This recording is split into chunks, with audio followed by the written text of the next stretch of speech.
Hello everyone, welcome to my YouTube channel English Linguistics and Poetics. Friends, আমাদের আজকে যে topic সেটা হচ্ছে লিটারেরি টার্ম অ্যান্টি হিরো। এটা নিয়ে আমরা আলোচনা করব। তো অ্যান্টি হিরো নিয়ে আলোচনা সঙ্গে সঙ্গে আমাদের একটা কম্পারেটিভ স্টাডি হয়ে যাবে between tragic hero and anti hero. তো ভিডিওটা দেখার পর চ্যানেলটিকে সাবস্ক্রাইব করার অনুরোধ রাখছি। Please do subscribe my channel. Friends, unlike the traditional the tragic hero who are great personalities, much higher than average people, Aristotle termed Spurius in his treatise Poetics. এদের মতন নয়। Anti-hero is usually a man belonging to common rank, timid, ineffective, and submissive to all.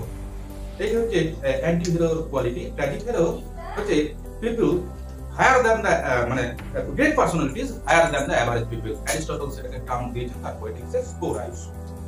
R anti-hero which usually belonging to common people, timid, ineffective, and submissive to all. সমস্যা এলে একটু সম্মুখীন হতে তার ভয় পায়।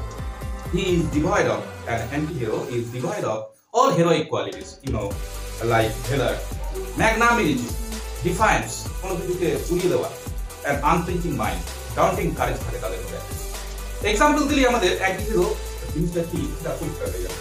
Gabriel Oak, in Hardy's novel Far from the Madding Crowd, published in 1874, Fulda, Goldsmith's play Justice, 1910, Marlowe in Oliver Goldsmith's play She Stoops to Conquer, 1773, and Anne in Beckett's drama Endgame, 1957, are examples of anti-heroes. This is my friends. Please do subscribe my channel.